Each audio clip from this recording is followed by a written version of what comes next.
Sumber daya alam litium Indonesia Unsplash. Baterai merupakan bagian utama sebagai sumber tenaga kendaraan bermotor listrik (KBL) di Indonesia. Material baterai nikel, kobalt dan mangan berpotensi ada di Indonesia. Lalu adakah sumber daya alam litium Indonesia? Potensi baterai kita ada di nikel, kobalt dan mangan. Cadangan banyak, malahan kita punya. Namun itu semua masih dalam potensi, kata Satrio Sumantri Brojonegoro, Penasehat Khusus Menteri Bidang Kebijakan Penemuan dan Energi Saing Industri Kemenko Kemaritiman dalam pembicaraan kajian implementasi kendaraan elektrifikasi (EV) di kantor Kadin, Jakarta, Selasa tanggal 27 Agustus tahun 2019. Lebih lanjut dalam paparannya, Satrio mengatakan pabrik material baterai sudah didirikan di Morowali, Sulawesi Tengah pada Januari tahun 2019. Baterai ini menjadi bagian penting sebab mendonasi 25–40% dari tarif sempurna kendaraan listrik. Untuk litium, Satrio mengaku bahwa Indonesia belum mempunyai logam itu. Tapi, dalam paparannya dia menyebut bahwa elemen logam itu berpotensi ada di wilayah Tikus, Bangka Belitung, Hatapang, Pegunungan 30, Aceh dan Sumatera dengan catatan perlu informasi lapangan lebih terinci. Kami harap ESDM juga fokus pada litium, nikel yang potensi untuk pengembangan baterai, kata Satrio.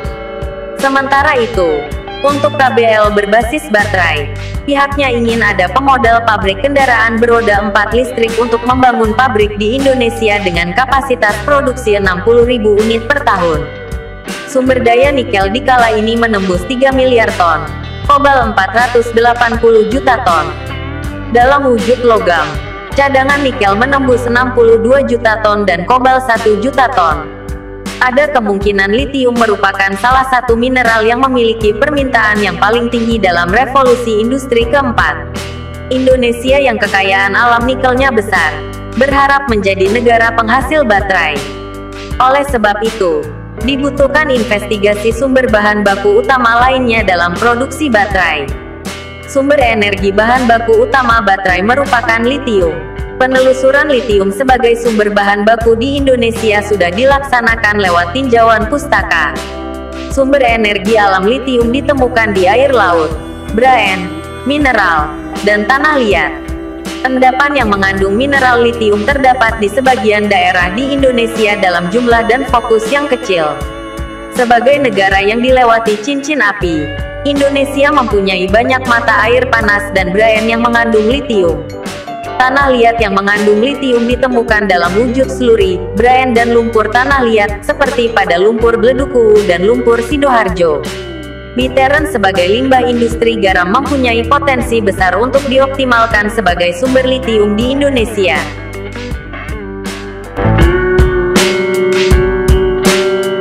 Litium, logam pengubah gaya hidup dunia dalam terbitan tanggal 1 Juli tahun 2021, majalah Chemical Engineering mengangkat isu teknologi elektrokimia untuk memanen litium (Li) dari air laut. Litium adalah logam lunak, putih seperti perak yang masuk dalam golongan logam alkali pada tabel periodik unsur. Di alam, litium hanya ditemukan dalam bentuk senyawa karena reaktivitasnya yang sangat tinggi. Litium terutama dipakai dalam baterai, kaca dan keramik, dan pemakaian lain yang meliputi bahan bakar roket dan laser.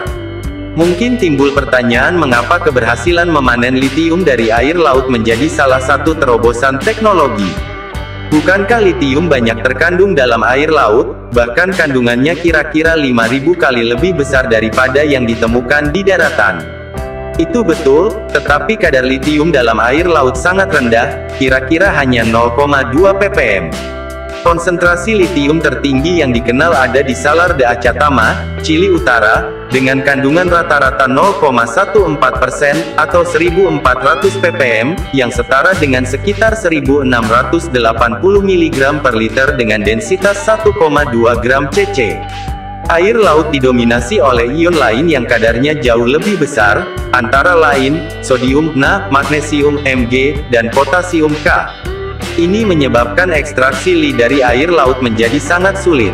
Fakta tentang litium. Unsur litium Li ditemukan oleh August Arfvedson pada tahun 1817 yang sebelumnya ditemukan sebagai batuan mineral petalit. Kata litium diambil dari kata Yunani yang berarti batu.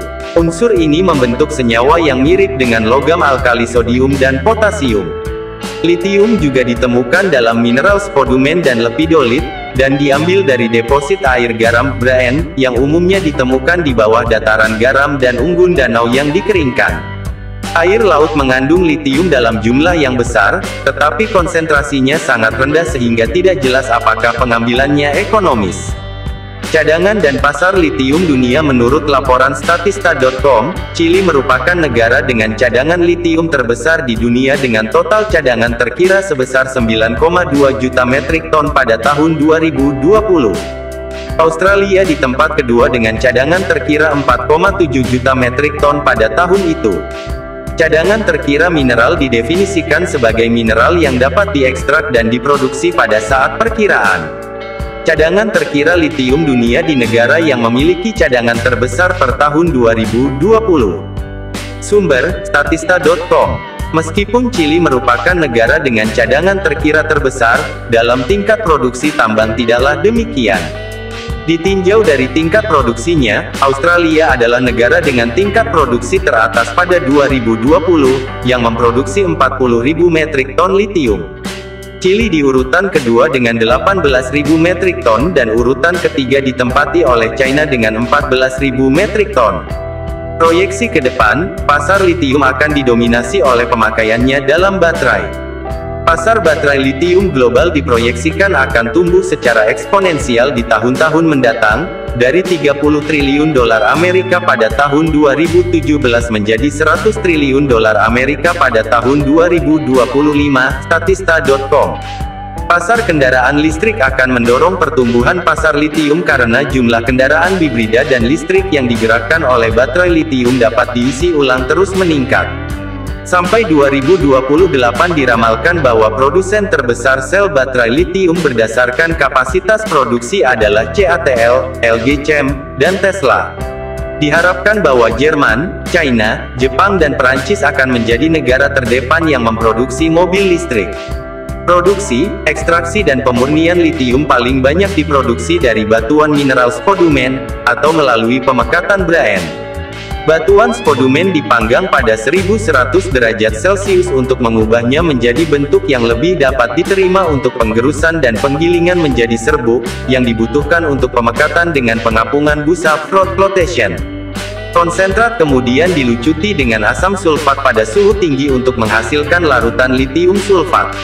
Ini dilucuti lagi dari padatan tersisa dengan air panas. Cairan sulfat kemudian diolah dengan kapur soda untuk menghilangkan pengotor kalsium, magnesium dan besi. Cairan kemudian dinetralkan lagi dengan lebih banyak asam sulfat dan dipekatkan menjadi 200-250 gram per liter IiSO4. Karbonat dibentuk dengan penambahan sodium karbonat. Litium yang terkandung dalam brine dipekatkan dengan penguapan dalam kolam. Proses pemekatan secara khusus efektif karena litium klorida kelarutannya sangat tinggi. Akan tetapi, yield berkurang dengan adanya logam lain khususnya magnesium. Konsentrasi litium dalam cairan naik menjadi kira-kira 6% di mana pada titik itu diolah dengan sodium karbonat untuk mengendapkan litium karbonat. Litium karbonat dapat diubah menjadi logam litium melalui pengolahan dengan asam klorida dan elektrolisa. Terobosan teknologi dalam memanen litium dari laut di atas dilakukan oleh peneliti dari King Abdullah University of Science and Technology (KAUST), Tuwal, Saudi Arabia, www.kaus.edu.sa, yang mengembangkan sebuah sistem yang layak secara ekonomi untuk mengekstrak litium dari air laut. Seperti diuraikan dalam terbitan terbaru Energy dan Environmental Science, tim KAUST mengembangkan sebuah sel elektrokimia yang bercirikan membran elektrolit keadaan padat, membran keramik yang dibuat dari litium lantanum titanium oksida (LLTO). Struktur membran ini mempunyai lubang yang lebarnya pas untuk melewatkan ion Li+, sedangkan ion yang lebih besar dihalangi. Sel elektrokimia mempunyai 3 kompartemen. Air laut mengalir melalui ruang umpan tengah, di mana ion Li+ melalui membran LLTO ke dalam kompartemen samping yang mengandung larutan penyangga dan katoda tembaga yang dilapisi dengan platinum dan rutenium. Sementara itu, ion negatif keluar dari ruang umpan melalui membran penukar anion standar, masuk ke dalam kompartemen ketiga yang mengandung larutan NaCl dan anoda Petru. Sistem telah menunjukkan mampu memperkaya air laut dari Laut Merah 43.000 kali, menaikkan konsentrasi dari 0,2 ppm menjadi lebih besar daripada 9.000 ppm, dengan selektivitas Li per megagram di atas 45 juta. Li3PO4 dengan kemurnian 99,94% cukup untuk pembuatan baterai, dibentuk dengan presipitasi. Nilai gas yang dihasilkan oleh sel H2 pada katoda, Cl2 pada anoda akan lebih daripada biaya ganti rugi listrik, yang diperkirakan $5 per 1 kg Li yang diekstrak.